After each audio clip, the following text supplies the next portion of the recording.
Hey, I want to do a video review here of a film by Robert Siodmak titled The Devil Strikes at Night. This is a recent release by Kino Classics, a 1957 German film, actually West German, we should probably clarify, the non-communist side of Germany in the 1950s. Of course, Germany was a divided nation as a result of World War II and the Cold War. And Robert Siodmak, who was born in Germany, had fled that nation in the early 1930s when the Nazis rose to power. He first went to Paris and worked in the French film industry for a few years.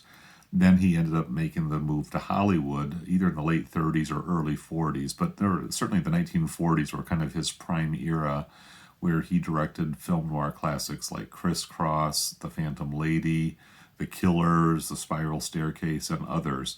Very prolific, and as film noir has grown in respectability over the past few decades, his name has become more well known and his reputation has been enhanced. But by the 1950s, he was kind of being passed over by Hollywood, seen as kind of yesterday's news and past his prime. And so he was recruited actually to come back to Germany, his native land, and make some films there. And that's what he did to kind of finish out his career. I think he actually may have come back to Hollywood in the late 60s and done some work as well. But The Devil Strikes at Night from 1957 is especially poignant because it's telling the story of survival and endurance in the Nazi years from a German perspective. And so it's kind of a procedural in a way.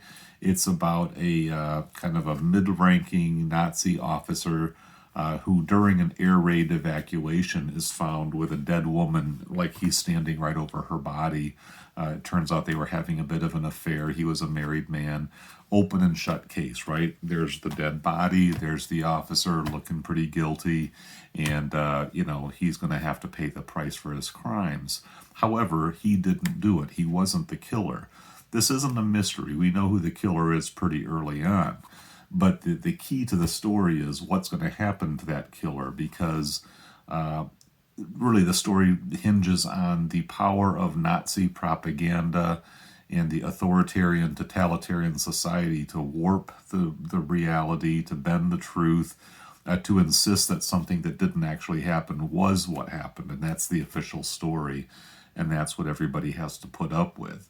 I won't spoil the plot too much because it is interesting to see how the machinations work, but it's a really exceptional story, I believe, of what it's like living in a society where the governing authority figures have decided that reality is kind of what they want to make of it, and they are going to fabricate stories, spread lies, and try to tell you up is down, down is up, all of that. And it's pretty fascinating just to kind of see this German man, this German Jewish man who had to flee for his life, come back and tell a story that I think points fingers pretty accurately, not only in its own times, but it's a relevant message for today at the society we live in, and the distortions and the manipulations that certain powerful figures want to try to exercise upon us. It's like the rationale of how that works and why people who know better compromise their ethics and principles for the sake of perhaps power, perhaps self-preservation. Not only that, this is a really very well-made movie. I was under the impression that there really were not that many quality German films from the 1950s. It's pretty well known that the German film industry was kind of hollowed out in the early 1930s when directors like Siodmak, Billy Wilder, Fritz Lang, and others had to flee because conditions were just not right for freedom of expression.